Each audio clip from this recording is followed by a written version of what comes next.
क्या आपको पता है कि जो ये भूत दी हॉन्टेड शिप नाम की मूवी है ना, ऐसी एक रियल इंसिडेंट एक्चुअली में हो चुकी है। पहले मैं आपको वो बताता हूँ जो कि लोग सोचते हैं कि इस इंसिडेंट के ऊपर ये कहानी बेस्ड है, बट वो नहीं है। वो है एमवी विजडम शिप। क्या हुआ था कि साल 2011 में मुंबई के जुहू बीच पे अचानक से एक शिप आया एमवी विजडम नाम का, और उसमें कोई भी नहीं था। लोग चौंक गए, वहां पे सबकी भीड़ लगने लगी और सब कुछ चौंक गया कि ये कैसे आया। बाद में अथॉरिटीज ने ये क्लियर किया कि ये जो है, इस शिप को कोलंबो से गुजरात ले जाया जा रहा था। उसका नॉर्मल रूट था हमेशा की तरह, बट जिससे कनेक्ट करके ले जाया जा रहा था वो कनेक्टर ही टूट गया था। इसलिए वो टूट के अचानक से जुहू बीच में आके एक मिस्टीरियस तरीके से रुक गया था। यही था इसका एक्सप्लेनेशन। एंड बाद में बहुत मुश्किल के बाद इसको वापस गुजरात ले जाया गया। ये थी साल 2011 की एमवी विजडम की कहानी। बट भूत मूवी में कंसेप्ट जो है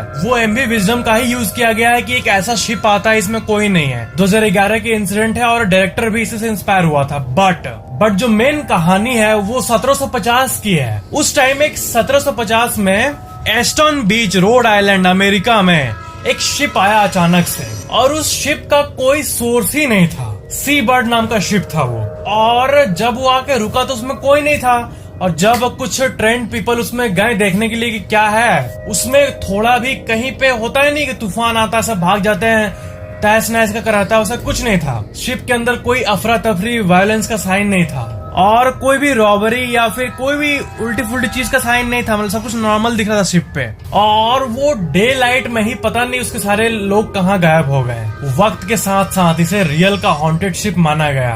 वो शिप अचानक से बीच से एक दिन गायब भी हो गया था डे लाइट में, पता नहीं कहाँ चला गया था। और लोग 3 थ्योरीज बनाते हैं। पहली ये कि वो हॉन्टेड शिप थी और उसका कोई एक्सप्लेनेशन नहीं है। दूसरा ये कि वो तूफान में वापस बह गया होगा और कहीं बीच समुद्र में डूब गया होगा। और तीसरा ये कि हेनरी कॉलिंस नाम का एक वॉयेजर उसी शिप को लेके शिप का नया नाम दे दिया बीच बर्ड नाम का, और सी बर्ड से बीच बर्ड बना के उसी को बहुत दिन तक सेल किया। बट इन तीनों में से क्या सही है किसी को नहीं पता। इतिहास में ऐसी कई रियल शिप्स है जिसका ओरिजिन क्या है, उसके अंदर कोई क्रू मिला नहीं, इसका कोई एक्सप्लेनेशन नहीं है। कुछ रियल नेम्स मैं आपको बोल रहा हूँ। पहला है फ्लाइंग डचमैन, इसके बारे में आप सुने होंगे कभी न कभी। ये एक रियल शिप है जिसमें कोई क्रू नहीं था। और एक शिप है Mary Celeste, HMS Resolute, SV Resolven. ऐसा मिस्टीरियस शिप का पूरा एक डेडिकेटेड विकिपीडिया पेज है, आप देख सकते हो। और इस विकिपीडिया पेज पे सारे ऐसे शिप्स लिस्टेड हैं जो कि मिस्टीरियस तरीके से आए हैं, या फिर गायब हो गए हैं, या फिर उसमें कोई क्रू नहीं है। बहुत ही गजब बात है। इतिहास में ऐसे कई शिप्स ऐसे आए हैं और उसी से ये मूवी इंस्पायर्ड हुई थी। अब किसमें एक्चुअल पैरानॉर्मल चीज प्रेजेंट है, इसको आंसर करना तो बहुत मुश्किल है। बट ये हॉन्टेड शिप का कंसेप्ट बहुत ही कूल है। अगर शिप में कोई दुर्घटना हो जाती है तो इतने सारे लोगों की जान चल जाती है, और जिस जगह भी बहुत सारे लोगों की जान जाती है, पैरानॉर्मल इन्वेस्टिगेटर्स के हिसाब से उस जगह पे एक नेगेटिव प्रेजेंस लोगों को हमेशा ही फील होता है। देखा जाए तो ऐसे कई शिप्स है जो कि ऐसे ही समुद्र में भी तैर रहे होंगे विदाउट एनी क्रू, और कभी कभी यही शिप्स बीच पे आ जाते हैं, including Sea Bird, Flying Dutchman और ये सब mysterious ship, except MV Wisdom Juhu वाला, जिसका एक्सप्लेनेशन मौजूद है। वीडियो लाइक शेयर कमेंट जरूर करना और चैनल को सब्सक्राइब करके बेल आइकन जरूर ऑन कर लेना।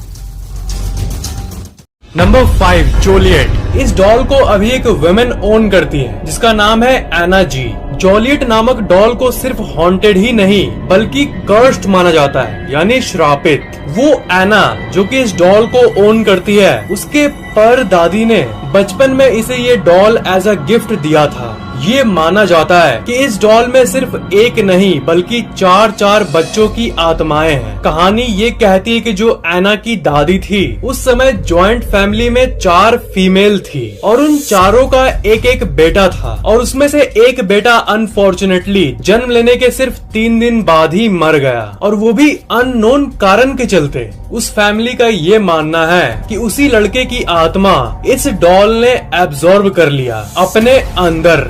रात को उस डॉल से ऐसी आवाजें आती थी मानो कोई बच्चा रो रहा हो। एना से एक बार ये पूछा गया था कि सिंपली वो इस डॉल को किसी पैरानॉर्मल इन्वेस्टिगेटर को क्यों नहीं दे देती और इससे छुटकारा क्यों नहीं पा लेती। ये डॉल 4 जनरेशन से पास होते होते अभी तक मौजूद है उस फैमिली में। फैमिली का असल में ये मानना है कि अगर उस डॉल को कुछ हुआ तो उस डेड लड़के की जो आत्मा है जो इसके अंदर है वो भी डैमेज हो जाएगा और डॉल से आजाद हो जाएगा और वो बाकी बच्चों की जान लेना शुरू कर देगा। इसलिए आज भी वो डॉल उसी फैमिली के उसी घर के उसी कमरे के अंदर मौजूद है, कोने के एक वॉल्ट में सेफ।